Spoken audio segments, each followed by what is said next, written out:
explain to you about why why you would probably want to be a vegan. So I guess I would have to get to know you and your thoughts on some things and what you know so far. So what do you know about the I'm just going to focus on two main like themes and topics. It's the ethics and the animals and just the ethics of that and also the environment and the pollution and the sustainability aspect. So what do you know about those two things as far as the current industries like the supermarkets and the food and where we source it there and what the processes are for the animals and what it's doing to the environment? And you can just choose one, whether it be ethics or environment, whichever one you'd feel more. I don't know much about either.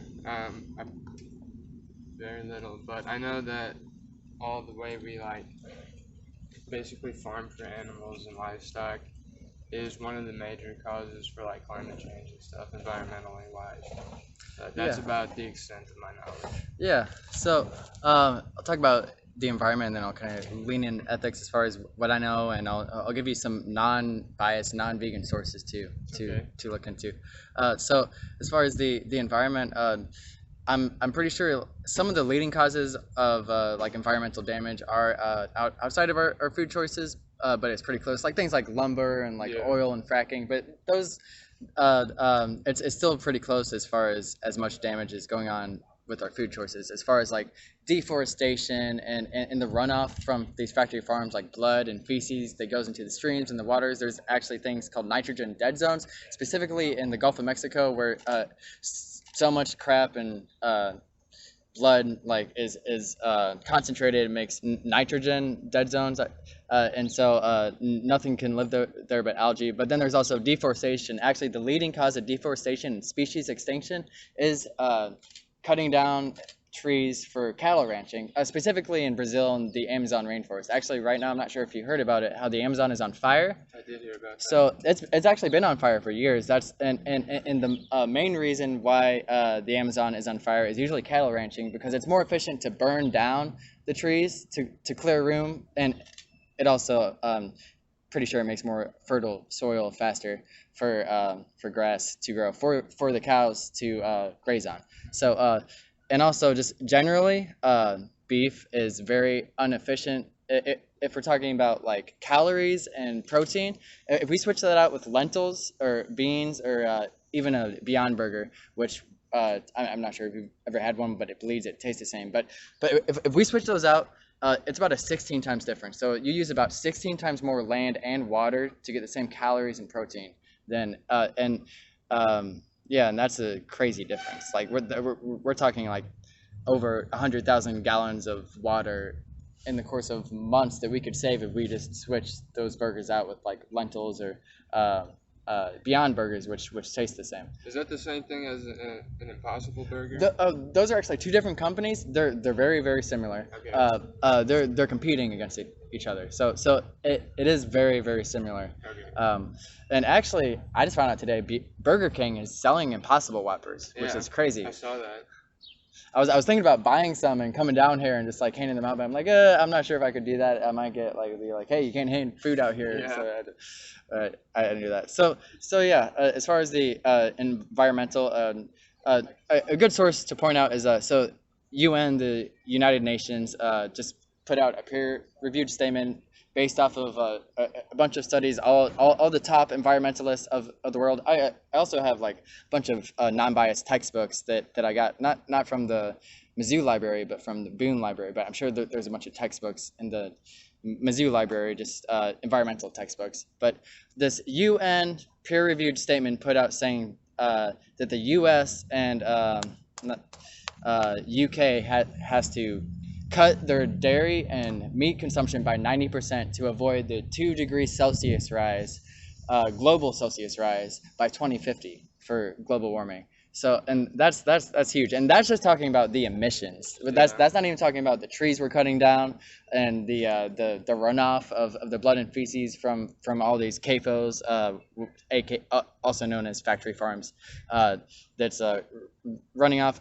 Another good point, so there's this video on my YouTube channel, a 50-minute long video, there's timestamps. I went to this panel of local farmers. So I disagree with them as far as killing an animal, because I think if we don't have to kill an animal, then I'd like to see a world where we don't have to kill an animal and we can still get the same foods. But our common ground is these factory farms, which is where all the animal products from in there and at the supermarket is coming from these factory farms, these huge industry farms. So I went there to learn. There's this a panel of local farmers, and they were just talking about how and I think it was like 20 to 50 years, we probably won't even be able to swim inside the rivers like here in Missouri because of the amount of pollution that's going into those rivers from these factory farms. And they're talking about how these farms are like so close to public and residential property that like people are getting sick, people are getting cancer. There's actually this film called Right to Harm, as it's made by local farmers, which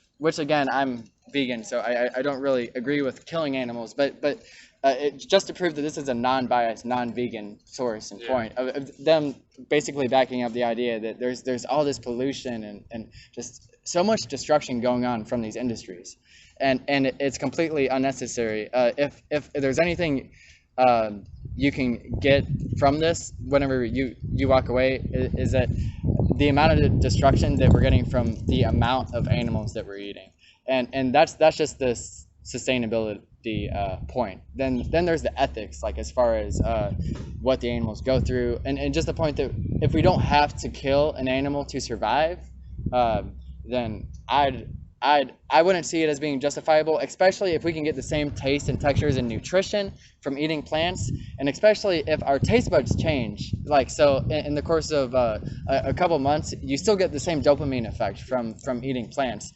and so your taste palette changes with your diet. So it's kind of like working out. It's just like taking that step to like go in that direction. So I've been rambling on for a while now. Do you have any thoughts or questions? I don't know, kind of where I'm coming from. I'm a big meat eater. Yeah. But I feel like it is a problem, but in an ideal world, in my opinion, we wouldn't necessarily have to stop eating meat from like an environmental standpoint, but we would be able to like come up with some way to make it less harmful to the environment. I gotcha. Yeah. That would be my ideal solution, I guess, from an environmental standpoint. So potentially, if you knew beyond a doubt that you could potentially still eat meat, but from a plant, and I know that idea is probably foreign and sounds weird, but let's say it has the same taste and texture and nutrition, and then are you willing to kind of lean in that direction, or is does that idea kind of like sound too foreign to you? It definitely sounds foreign. I've never like looked into it. I personally don't see a world where I would be vegan, but I would definitely look into it and try it. Cool. I got this. So I got this food stand, and it's basically where people show up and just you can just show up if you like to try the food. So I have this thing called so you want to be vegan. So I mean, you don't have to want to be vegan to show up, but basically you show up and you say your favorite meals, and then we just try to help you recreate that, make it vegan, and then we show you the objective difference as far as how much land, water, how many animal lives you save a year, and also just show you that eating vegan can actually be way cheaper, especially if you eat whole foods. And yeah, so we just kind of talk about it, and just if you're open to it, on my website on the bottom there's a list of events and when, and also I have a YouTube channel which I upload daily almost. So basically with this food stand, I just use it as a tool just to kind of open people up to plant-based foods and just show them that it can taste really like I'm talking pizza, burgers, ice cream, cheesecake, like anything that you can dream of that you love. We're gonna try to recreate it, and the thing is, the more people that buy these products, the cheaper they get and the more realistic they get. Okay. So that's just how I guess capitalism works. Like, and us as human beings, being as intelligent as we are in food science, like we can recreate all these products with plants. It's just how willing is everybody to actually go in that direction. And a lot of people just don't know the impact that these industries have, and so that's what's holding them back. And so that's what this is about, just to make people aware. And if you're willing, jump on. If not, I'm not here to judge. I'm just here to empower people towards that. So, do you have any other points or questions, or? Not really. I didn't know a lot about what you just said, so thank you for that. Oh, thank you for the conversation. Absolutely. I'm a big advocate of just hearing other people's opinions, even if you disagree. So Yeah.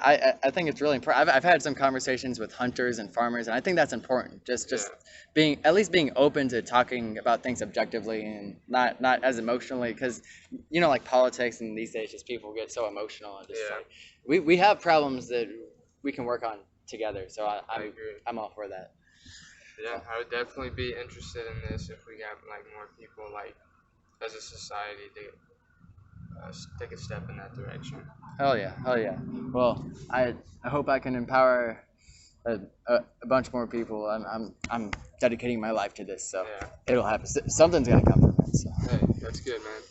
All right, well, it was nice talking to you. You too. Enjoy the rest of your day.